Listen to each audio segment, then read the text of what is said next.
ಹಕ್ಕುಗಳನ್ನು ನಾವು ಗೌರವಿಸಿದಾಗ ನಾವು ಮಾನವ ಹಕ್ಕುಗಳನ್ನು ಗೌರವಿಸಿದಂತಾಗುತ್ತದೆ. ಬೇರೆಯವರಿಗೆ ಗೌರವ ನೀಡದೆ ಎಲ್ಲರೂ ನನಗೆ ಗೌರವ ಕೊಡಿ ಅನ್ನುವುದು ಸರಿಯಲ್ಲ ಎಂದು ಜೆಎಂಎಫ್ಸಿ ಹಿರಿಯ ಸಿವಿಲ್ ನ್ಯಾಯಾಧೀಶರಾದ ಎಂಎಸ್ ಶಶಿಕಲಾ ಸಲಹೆ ನೀಡಿದರು. ಪಟ್ಟಣದ ಚನ್ನಕೇಶವ ಸ್ವಾಮಿ ದಾಸೋಹ ಭವನದಲ್ಲಿ ಮಾನವ ಹಕ್ಕುಗಳ ಹೋರಾಟಗಾರ ಒಕ್ಕೂಟ ತಾಲೂಕು ಘಟಕದ ವತಿಯಿಂದ ಭಾನುವಾರ ಆಯೋಜಿಸಲಾಗಿದ್ದ ಮಾನವ ಹಕ್ಕುಗಳ ದಿನಾಚರಣೆ ಹಾಗೂ ಪ್ರತಿಭಾ ಪುರಸ್ಕಾರ ಕಾರ್ಯಕ್ರಮವನ್ನು ಉದ್ಘಾಟಿಸಿ ಅವರು ಮಾತನಾಡಿದರು. ಸಂವಿಧಾನದಲ್ಲಿ ನೀಡುವ ಮೂಲಭೂತ ಹಕ್ಕುಗಳನ್ನು ಕೇಳುವುದರ ಜೊತೆಗೆ ಕರ್ತವ್ಯಗಳನ್ನು ಪಾಲಿಸುವ ಕಡೆಗೆ ಪ್ರತಿಯೊಬ್ಬರೂ ಗಮನ ಹರಿಸಬೇಕು. ನಮ್ಮ ಹಕ್ಕುಗಳನ್ನು ಬೇಕಾದ ರೀತಿಯಲ್ಲಿ ಬಳಸಿಕೊಳ್ಳಬಾರದು. ಮುಖ್ಯವಾಗಿ ಉಡುಪು, ಆಹಾರ, ವಸತಿ ನಮ್ಮ ಮೂಲಭೂತ ಹಕ್ಕುಗಳಾಗಿದ್ದು ಇದಕ್ಕೆ ಚ್ಯುತಿ ಬಾರದೆ ಮಾನವ ಹಕ್ಕುಗಳ ಉಲ್ಲಂಘನೆಯಾಗುತ್ತದೆ. ಹೋರಾಟಗಾರರು ಹಕ್ಕುಗಳ ಜೊತೆಗೆ ಕರ್ತವ್ಯಗಳ ಬಗ್ಗೆ ಜಾಗೃತಿ ಮೂಡಿಸಬೇಕು ಎಂದರು.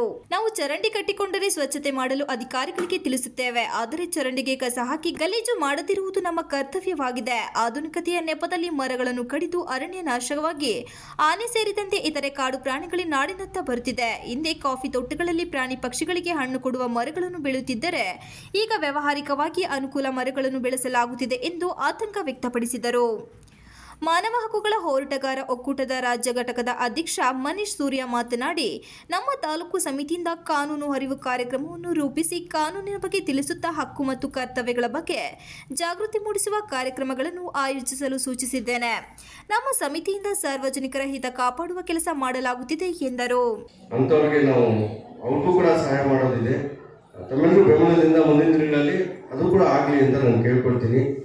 ಕೊನೆಯದಾಗಿ ನಾನು ಹೇಳೋದಿಷ್ಟೇ, ನಮ್ಮ ಇನ್ನೂ ಹೆಚ್ಚು ಜನಸ್ನೇಹಿ ಜನರಿಗೆ ಒಳ್ಳೆ ಕಾರ್ಯಕ್ರಮಗಳನ್ನು ಮಾಡ್ಕೊಂಡು ಬರ್ತಾ ಇದ್ದೀರಾ. ಇನ್ನೂ ಹೆಚ್ಚು ಮಾಡಿ ಈ ತಾಲೂಕು ಮತ್ತು ಈ ಜಿಲ್ಲೆಯ ಪ್ರತಿಯೊಬ್ಬ ಕಾರ್ಯಕರ್ತರು ಕೂಡ ಎಷ್ಟೊಂದು ಸಕ್ರಿಯವಾಗಿ ನೀವೆಲ್ಲ ಇಷ್ಟೊಂದು ನ್ಯೂನ್ಯತೆಯಾಗಿ ಒಗ್ಗಟ್ಟಾಗಿದ್ದೀರಾ ಅಂದರೆ ನೀವು ಇಷ್ಟು ಕಾರ್ಯಕ್ರಮ ಮಾಡೋದಕ್ಕೆ ನಿಮ್ಮ ಎಲ್ಲರ ಒಂದು ಒಗ್ಗಟ್ಟೆ ಕಾರಣ ಅಂತ ನಾನು ಭಾವಿಸ್ತೀನಿ. ನೀವು ಹೀಗೆ ಎಲ್ಲ ಮುಂದಾಗಿ ಇನ್ನು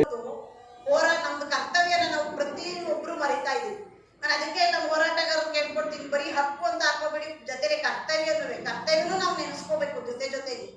ಹೌದು, ಎಲ್ಲೋ ಒಂದು ಕಡೆ ಹಕ್ಕು ಉಲ್ಲಂಘನೆ ಆಗ್ತಿದೆ ಅಂದ್ರೆ ಕಾಪಾಡೋಣ, ಅದ್ರ ಜೊತೆಗೆ ನಮ್ಮ ಕರ್ತವ್ಯಗಳು ನಾವು ಮಾಡ್ಬೇಕು. ಆಗ್ಲೇ ನಮ್ಗೆ ಹೇಳ್ದಂಗೆನೆ ಪರಿಸರಕ್ಕೆ, ಈಗ ನಾವು ಪರಿಸರದ ವಿರುದ್ಧ ನಾವು ಖಂಡಿತ ಎಲ್ಲೂ ನಿಲ್ಲಕ್ಕಾಗಲ್ಲ. ಹೌದಾ?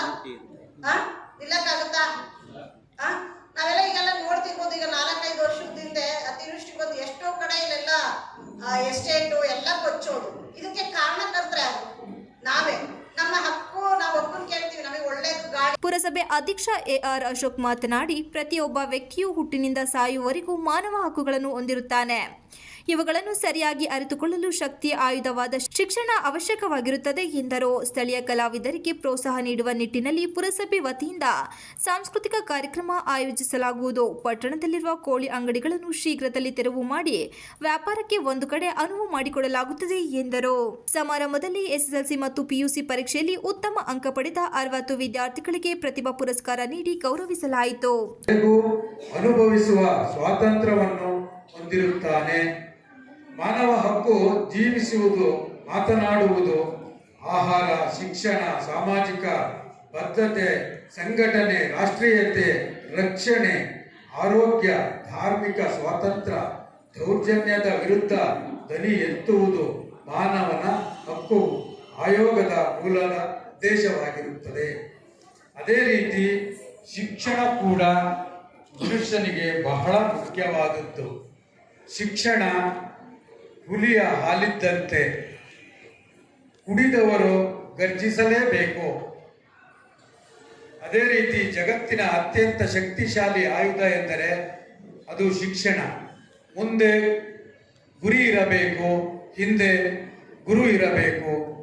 ವಿದ್ಯಾಭ್ಯಾಸವು ಯಾವ ದಿಕ್ಕಿನಲ್ಲೂ ಮನುಷ್ಯನನ್ನು ನಡೆಸುವುದು, ಅದೇ ಅವನ ಭವಿಷ್ಯವನ್ನು ನಿರ್ಧರಿಸುವುದು ಎಂದು ಹೇಳುತ್ತಾ ನನಗೆ ಮಾತನಾಡಲು ಅವಕಾಶ ಮಾಡಿಕೊಟ್ಟು ಕಾರ್ಯಕ್ರಮದಲ್ಲಿ ಮಾನವ ಹಕ್ಕುಗಳ ಹೋರಾಟಗಾರ ಒಕ್ಕೂಟದ ಜಿಲ್ಲಾ ಘಟಕದ ಅಧ್ಯಕ್ಷ ಎಂಜಿ ನಿಂಗರಾಜ್, ತಾಲೂಕು ಘಟಕದ ಅಧ್ಯಕ್ಷ ಐಎನ್ ಅರುಣ್ ಕುಮಾರ್, ವಕೀಲರ ಸಂಘದ ತಾಲೂಕು ಘಟಕದ ಪ್ರಧಾನ ಕಾರ್ಯದರ್ಶಿ ಪುಟ್ಟಸ್ವಾಮಿಗೌಡ, ಕ್ಷೇತ್ರ ಶಿಕ್ಷಣಾಧಿಕಾರಿ ರಾಜೇಗೌಡ, ಪತ್ರಕರ್ತರ ಸಂಘದ ತಾಲೂಕು ಘಟಕದ ಅಧ್ಯಕ್ಷೆ ವೈಆರ್ ಭಾರತಿಗೌಡ, ಉಪನ್ಯಾಸಕ ಲಕ್ಷ್ಮೀನಾರಾಯಣ, ಮಾನವ ಹಕ್ಕುಗಳ ಹೋರಾಟ ಒಕ್ಕೂಟದ ತಾಲೂಕು ಘಟಕದ ಉಪಾಧ್ಯಕ್ಷ ರತ್ನಾಕರ್, ಗೌರವಾಧ್ಯಕ್ಷ ಮೊಹಮ್ಮದ್ ಕಾಸಿಂ, ಪ್ರಧಾನ ಕಾರ್ಯದರ್ಶಿ ಲಕ್ಷ್ಮೀನಾರಾಯಣ, ಕಾರ್ಯದರ್ಶಿ ಶಂಕರ್ ಪ್ರಸಾದ್, ನಗರ ಘಟಕದ ಅಧ್ಯಕ್ಷ ಹರೀಶ್, ಪದಾಧಿಕಾರಿಗಳಾದ ದೀಕ್ಷಿತ್, ಹರೀಶ್, ಜೈಪಾಲ್, ಮಂಜುನಾಥ್, ಪುಟ್ಟೇಗೌಡ ನೀಲಕಂಠ ಇದ್ದರು. Ganesh TV 46 Malenadu news Belur.